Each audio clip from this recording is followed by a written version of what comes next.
When I sat down to film this, I promised myself I wouldn't hold back. It's not easy to open up like this, but I feel like I need to get it out there.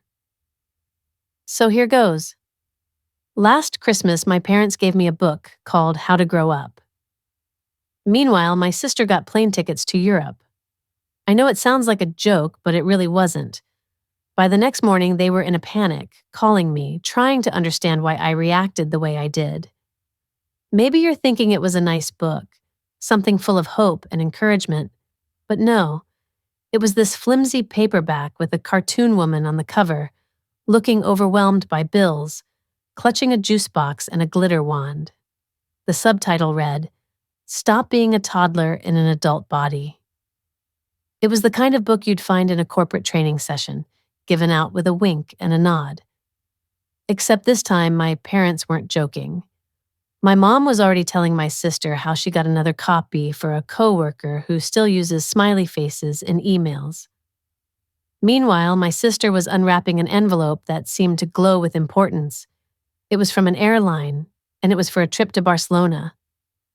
She gasped dramatically, and my parents beamed with pride. My dad said something about her deserving another opportunity to grow her international network, like she was going on some kind of diplomatic mission. My mom chimed in, talking about helping her career flourish. Then, as if it was an afterthought, she turned to me and said, maybe the book would help mine take off too. I smiled. It's what I do when I want to hold back tears or laughter that might come off as hysterical. If my life were a holiday movie, it'd be called A Very One-Sided Christmas. Last year, my sister got a new MacBook for school, and I got a laminated to-do list for reorganizing the garage. Written in Comic Sans, no less. I'm used to being the afterthought. I work full-time at a kindergarten. It's chaotic, messy, and sometimes feels like it's on the brink of madness. But at least it's honest. My days are spent comforting kids, breaking up toy-related disputes, and pretending not to notice when someone eats glitter glue. I used to do children's parties on weekends, too. Balloon animals, fairy wings, the whole magical package. My sister once teased me about owning 6 pairs of sparkly wings but no winter coat. My parents always called it the clown job, even though I've never dressed as a clown.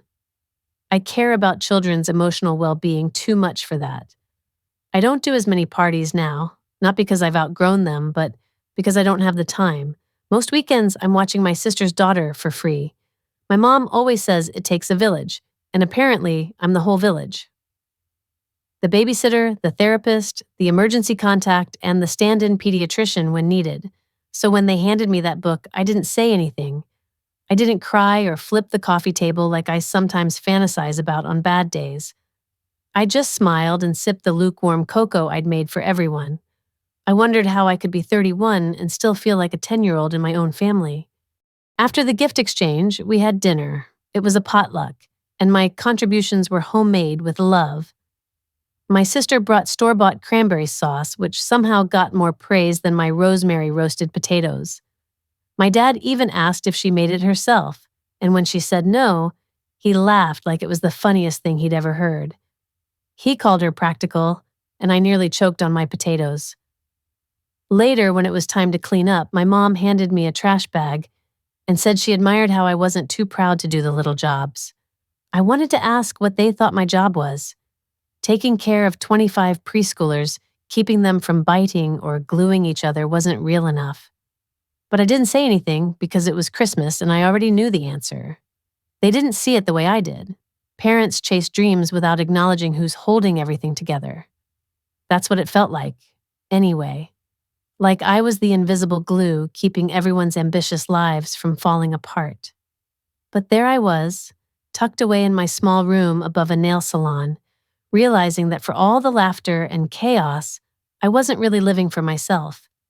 It was like I had been cast in a family play where my role was defined by everyone else's needs and expectations.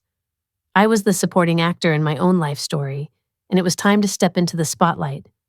In that moment, staring at the ceiling, I understood that I needed to make some changes.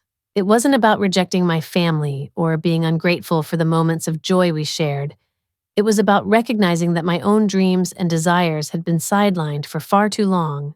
The book they gave me, which was meant as a not-so-subtle hint to grow up, ironically became the catalyst for my awakening. It was as if they had accidentally handed me the script to my own emancipation. So I made a plan. I would start by setting boundaries, something I had never really done before. It was terrifying, the thought of disappointing them, of being labeled as selfish or ungrateful. But I knew it was necessary. I couldn't keep pouring from an empty cup. I needed to replenish my own spirit, find my own path, and not just be the background character in someone else's success story. I sat down at my desk and drafted a message to my sister. It was one of the hardest things I'd ever done. I told her I couldn't be her default babysitter anymore, that I needed my weekends back. I explained that I couldn't keep funding her adventures, that I had my own future to think about. It was a gentle but firm declaration of independence. When I sent that message, I felt a mixture of fear and relief, fear of how she would react, of the potential fallout, but relief because I was finally taking control, finally standing up for myself. I also sent a message to my parents, thanking them for the book. I kept it simple, not diving into the emotions it had stirred within me. I didn't need to. The actions I was taking spoke louder than any words could. The next morning, the calls started. I let them go to voicemail. I had work, a life, responsibilities that actually saw and appreciated me. It was empowering to not be at their beck and call, to let them sit with the reality of my newfound independence. I didn't expect applause or understanding. I wasn't naive enough to think they would suddenly see my perspective. But I also didn't expect the sheer volume of their response. Missed calls, voicemails, texts. It was as if they couldn't comprehend the shift, like it was out of character for me to assert myself. And maybe it was, at least from their point of view. But for me, it was the beginning of living authentically, of honoring my own needs and desires. I found it ironic, really. They had always been proponents of natural consequences, of learning from experience. So I let them experience the consequence of my growth. I gave them space, just as they had given me space to sort myself out as a child. It felt like a fair exchange. The funny thing is, if you ask them, they'd probably insist I had a perfect childhood. A stable home, good schools, no visible scars. But the deepest bruises don't always leave marks. They get buried under jokes and parenting styles, under years of subtle neglect. When I was little, I had dreams of being a fairy. Not a princess or a ballerina, but a fairy. I had a whole speech prepared, a vision of magic and wonder, but my dad laughed and my mom dismissed it as a phase. It wasn't. That dream evolved into early childhood education, into creating magic through puppet shows, story time, and art projects. But to them, it was just a cute phase, a detour on the way to something respectable. Then there was my sister, Amelia. She was always the star, the one with a plan. She knew exactly what she wanted. Success, structured and shiny. She was good at it, too. Her achievements were celebrated like they were world-changing. And when she needed help, I was there, supporting her in the background. It started small, but it grew. And soon I was more than just a sister. I was a second parent to her child, a financial cushion for her adventures. I love my niece, Elodie, dearly. But that doesn't mean I agreed to be her primary caregiver while her parents pursued their ambitions. It was time for me to reclaim my life, to stop being the invisible glue. It was time for me to be seen, not just as dependable or nice, but as someone who deserved respect and recognition. I remember the day like it was yesterday. My parents were off to Lisbon, chasing career dreams and making connections. They left me with a promise that it would only be for a short while. Just an hour here and there while I ran errands, maybe just on Saturdays at first, so they could squeeze in a weekend getaway. It seemed harmless enough, but those hours stretched into days, and then into weekends, and before I knew it, my life was consumed. I found myself missing birthday parties for kids at work because I had to be home with Elodie. I canceled dates, and those party gigs I used to love, they became a distant memory. My weekends were no longer mine. Once I dared to suggest I might start working again, and my mom told me, "Oh, honey, that's not a real business. That's like playing dress up." She said this while I was holding Elodie in my arms, who was literally wearing a sparkly tutu and calling me a fairy. The irony of the situation was completely lost on her. But you know what the worst part was? I let it happen. I let it all happen because I thought this was what being good meant. I thought being good meant being helpful, being needed, being useful, even if it meant being invisible. That was something I'd been trained to be from a young age. I remember when Amelia got an A, they framed her report card. But when I won a storytelling contest at school dressed as a dinosaur, they told me not to show off. When Amelia said she wanted to work in diplomacy, they cleared out the guest room and turned it into a study. When I said I wanted to work with children, they asked if I'd at least consider getting a backup degree. They didn't see me. They saw my job title and cringed. They saw my glitter and thought it meant I hadn't grown up. But I've wiped more noses, handled more meltdowns, and mediated more toddler feuds than most CEOs deal with in a boardroom. I just do it in sneakers and paint-splattered aprons instead of suits. I didn't grow up to be a fairy. I grew up to be someone who makes kids feel safe, who notices when they're quietly sad, who turns scraps into dragons and hugs into confidence. But that didn't fit their definition of success. So when they said grow up, what they really meant was be more like her, more like Amelia. And I almost believed them. I almost believed that being cheerful made me immature, that having a deep love for children made me foolish, that being helpful somehow made me less valuable. That is until this year, until that book, until the moment I understood that growing up didn't mean dimming parts of myself. It meant embracing more of who I truly was, only with boundaries. So I started carving out space for myself. That week after Christmas, I didn't babysit, didn't offer, didn't even hint that I might be available. When Amelia mentioned she needed to run a quick errand, I kindly said no. And when she reminded me they had a dinner event Friday night, I just responded, "Hope it's amazing, maybe next time." She never texted back. I also stopped sending money. No dramatic announcement. I just stopped. No warnings, no explanations. I let the silence speak for itself. And by Thursday, judging from the texts I got, it had spoken loud and clear. "Emma, you've always been so giving. It stings a little that you're choosing now to pull away. Dad, we're concerned about you. This sudden distance is worrying, Amelia." So I guess that was it. I was on my own now. Funny how the moment you stop being everyone's unpaid assistant, they act like you've gone rogue. But here's the truth. I wasn't withdrawing. I was asserting myself, claiming my time, protecting the joy I'd been slowly draining just to keep everyone else content. And somewhere in that shift, I started laughing again. Not the forced, polite kind of laughter, not the smile through the burn type, but actual body-shaking, genuine laughter. Like when my coworker spilled juice on her pants and turned it into a spontaneous water safety demonstration. Or when one of my students said, "I love you more than jelly beans, but not more than outer space." That kind of joy doesn't come from always being agreeable. It comes from honesty. From choosing the kind of grown-up you want to be, even if that means owning 6 pairs of fairy wings and keeping a glitter inventory in a spreadsheet. The first real wave of panic came in the family group chat. "Mom, quick question. Are you available this weekend to watch Elodie? Amelia and Marcus have plans. It won't take long." "Me? Sorry, I've got plans." "Amelia, plans or one of your fairy parties?" "Me, neither, just unavailable, Dad. That's disappointing.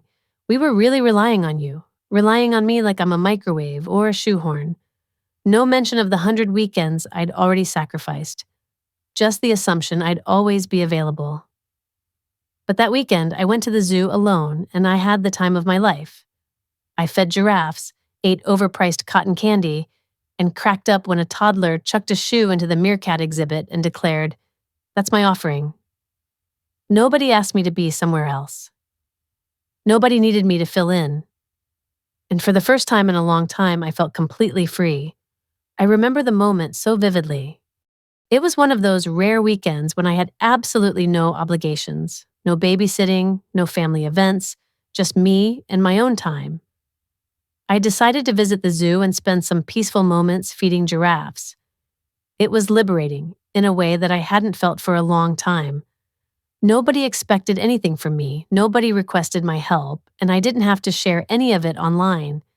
It was my little secret, my own slice of serenity, and I cherished it. But, as it often goes, moments like these are fleeting. The calm lasted just until Monday morning. I arrived at work to find 3 missed calls from my dad and a voicemail waiting for me. It started with those ominous words, "We're deeply hurt." It's never good when a message begins like that. Turns out Amelia, my sister, had planned to hire a babysitter for Saturday night because she had some networking cocktail mixer to attend. But the babysitter, a teenager with a questionable resume, bailed at the last minute. So, in a desperate move, Amelia left Elodie, her daughter, with Marcus's cousin. Apparently, the cousin forgot to change Elodie's diaper for 5 hours and thought it was a good idea to teach her to say, "Screw this," while letting her indulge in whipped cream straight from the can. My parents were outraged, and, of course, they wanted me to know how much stress Amelia was under, and how this was all a big betrayal. Betrayal was the word they used, as if I had committed a grave offense. I just sat there, staring at my phone, peeling a Paw Patrol sticker off my notebook, trying to process their words. I didn't even know how to respond. Then Amelia texted me. This time it wasn't a request, it was more of a demand. She said we needed to talk. Mom had mentioned to her that I was acting weird lately and also pointed out that my tuition deposit hadn't gone through. Was I behind on payments? I actually laughed out loud when I read that, sitting there in the teacher's lounge. 2 of my coworkers leaned in, curious about what seemed so amusing. I replied to Amelia, telling her that I wasn't behind on anything. I had just stopped. She called me immediately, confused and demanding to know what I meant. I told her I had stopped sending money, that I couldn't just be her financial backer anymore, especially without any warning from her side.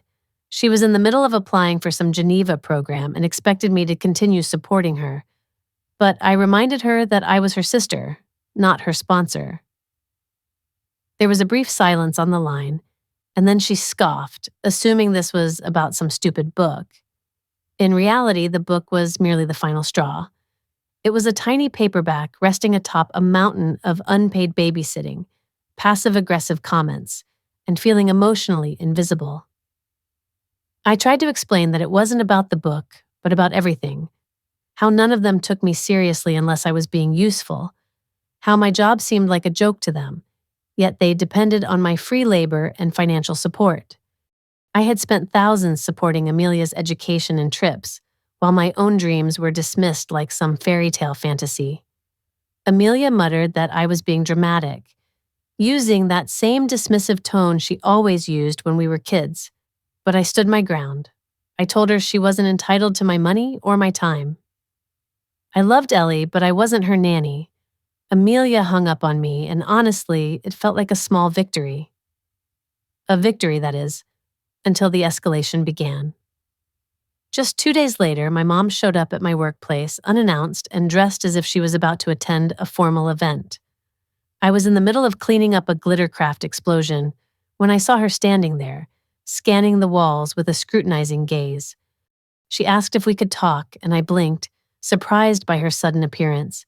She smiled tightly, insisting it would only take a moment. We stepped into the hallway, and she began by telling me how upset my sister was, adding that she agreed with her. I said nothing, letting her words wash over me.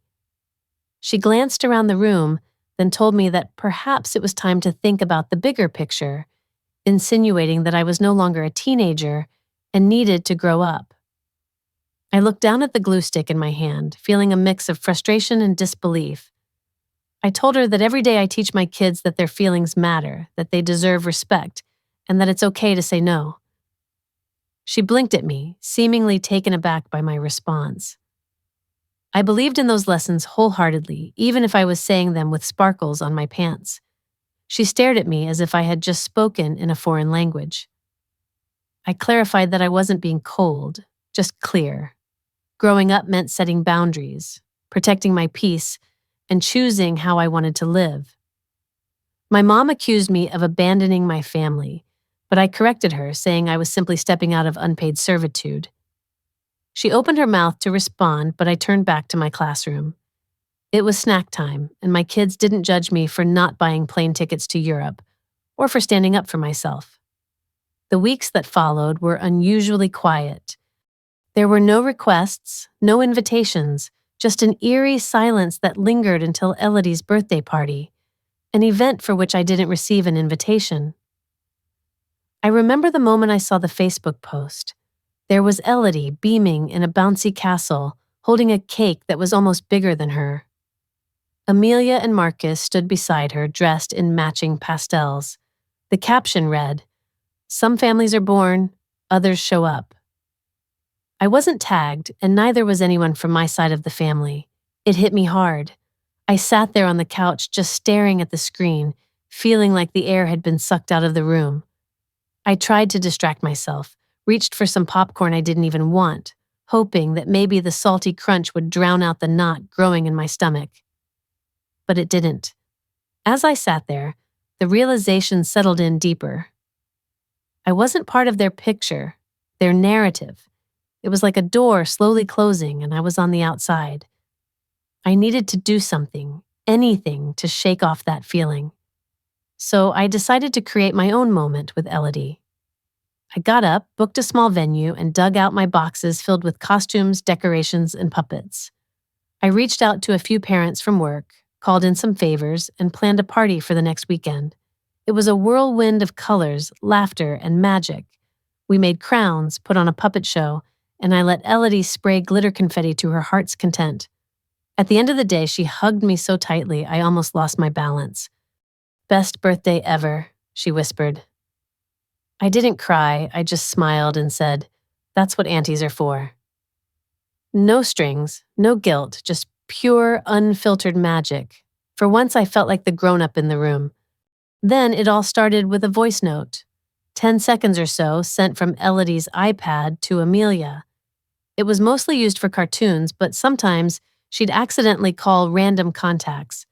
In the background, you could hear Elodie's tiny voice shouting, fairy party, no boring cake," followed by my laugh. She'd been reliving her birthday weekend ever since it ended, running around in the sparkly tutu I gave her, waving her glitter wand, and asking where the singing dragon went. I should have known Amelia wouldn't take it well. At first, her texts were vague. "Amelia, she's confused, keeps talking about your party like it was the real one. Not helpful." Then, "Amelia, your sister's upset. Elodie keeps asking for you and calling our party boring. This is not okay." It wasn't until Elodie, using her wonderfully chaotic toddler logic, told her daycare teacher, "My mama's party boring, my fairy auntie party fun," that things really escalated. She even tried to stuff one of my glitter stickers into her cubby, announcing it was for next time. I thought it was funny. Amelia thought it was treason. The next thing I knew, I got a call from my boss. Someone, and I could guess who, had contacted the center asking if any children had been removed from class without authorization by a staff member. They were fishing for trouble. I sat there, surrounded by paper snowflakes and juice boxes, trying to catch my breath. I hadn't done anything wrong. I had proof. I pulled up the text messages on my phone. "Hey, just confirming for Saturday. Same drop-off time as last year," I had texted. "Sure, just keep it simple. No need to go overboard," Amelia replied. "All clear to do it at the community hall," I said. "Fine, just text me the address," she answered. All of it was in writing, all of it clear. But that didn't stop the whispers. It didn't stop my aunt from calling, asking if I was doing okay emotionally. It didn't stop my dad from leaving a voicemail saying, "We could have gone to the police. We chose not to. Think about that. I sat there staring at the wall for a long time after that message. Eventually, I got up, made myself some tea, and opened a new folder on my desktop labeled Proof in case they lose their minds again. Inside, I saved the full text thread, the party rental receipt, the RSVP. Amelia had even texted the night before, "We'll drop her off around 11, thanks again." Then I wrote an email to Amelia. "Hi, Amelia. Since I'm now hearing from others that you're suggesting I took Elodie without permission, I've attached a full record of your written consent. If this continues, or if my workplace receives another false inquiry, I'll be consulting legal counsel. I love Elodie, but I will not tolerate being slandered for hosting a party you approved. Best, me." She didn't respond, but my mom did. "This is family, not court. You're being cold again. Please, come talk it through. Not falsely accused or defamed, just cold. They always made my pain a temperature issue. If I stayed calm, I was icy. If I showed emotion, I was too sensitive. There was no correct setting for me to exist in." Meanwhile, Elodie kept asking for me. Her daycare teacher texted me. "She tried to call you on a playphone today, said she was going to invite you to her party part 2, thought you'd want to know." I smiled, then cried, but I didn't reach out. Not even when Amelia posted a photo of Elodie playing in the backyard with the caption, "Home is where the real family is." Not even when my parents posted a joint message on Facebook about misguided family members who think children are toys. I remember when everything started to change. It wasn't a particular day, but a series of small moments that built up until I couldn't ignore them anymore. I found myself sitting alone, thinking about all the things I had tolerated for too long. You know, it's funny how you can be surrounded by people and still feel completely alone. That's how it was with my family. They had this way of making me feel like I was less than, like I didn't belong. And for a long time, I believed them. I kept my head down and tried to be the person they wanted me to be. But there comes a point when you just can't do it anymore. You can't keep up the charade. You can't keep playing a role in a story that isn't yours. I guess I finally reached that point when I decided to throw a party for Elodie, my niece. It was supposed to be a simple birthday party, nothing extravagant. Just a chance for her to be a kid, to be happy, to be herself. But somehow that was the thing that tipped everything over the edge. I didn't expect the fallout. I didn't prepare for the backlash. You know, it's one thing to hear whispers behind your back, but it's another thing entirely when those whispers become shouts. When people you thought cared about you start to question your motives, your character. I was painted as the villain in a story I didn't even know I was a part of. And for what? For giving a little girl a day of joy. It didn't make sense. But there I was, accused, judged, and left to defend myself against accusations that had no basis in reality. It was surreal, like watching a bad movie unfold, and you can't do anything to stop it. Then, out of nowhere, my uncle called, the one who always seemed to understand me, even when I didn't understand myself. He told me that I mattered more than they said, that he had seen the posts, the things people were saying, and he believed me. It was a relief, a small moment of clarity in a sea of confusion. For the first time, I felt like I wasn't alone, like maybe, just maybe, I wasn't the problem. In the midst of all this chaos, I got a message from one of Amelia's friends. Someone I barely knew, yet they reached out to say that the things being said about me weren't right. They offered their support, and it felt like a lifeline. I wasn't crazy. I wasn't the villain. I was just the first person to say no to a family dynamic that thrived on manipulation and control. It was liberating in a way, to know that I wasn't the only one who saw the truth. That weekend, I booked 3 new party clients, parents who had seen the photos from Elodie's party and wanted something similar. They told me that what I offered was different. It wasn't the same old thing. It was real, it was joyful, and they wanted that for their kids. It was validating to know that I was on the right path, that I was doing something that mattered. And then, on a quiet Monday morning, I found a letter from Amelia in the mail. Her handwriting was unmistakable, and I felt a mix of emotions as I opened it. She admitted she overreacted, that she was scared, that seeing Ellie happy without her was painful. She acknowledged that I hadn't done anything wrong. It was an apology of sorts, but it wasn't enough. Not yet. I needed time to heal, to process everything that had happened. I wrote back, telling her that I loved Elodie and would always be glad to see her, but I wouldn't be part of a family dynamic that turned love into leverage. If we were going to rebuild, it had to start with honesty. She didn't respond, but a few weeks later, I received a video of Elodie dancing. 3 years have passed since then. Elodie is a vibrant, imaginative 5-year-old who believes she's part unicorn. I see her often, despite her parents' lukewarm approval. They can't deny the bond we have. They know she adores me, and they tolerate it because they need the break. Amelia has moved on too. She earned her degree, though it was a struggle without my financial support. She's working now, not in the glamorous international roles she once dreamed of, but in something more grounded, more real. As for my parents, we maintain a distant relationship. Occasional messages, a shared silence that speaks volumes. They still don't understand. They think I overreacted, that I blew things out of proportion. But they've never apologized, never acknowledged the pain they caused, and maybe they never will.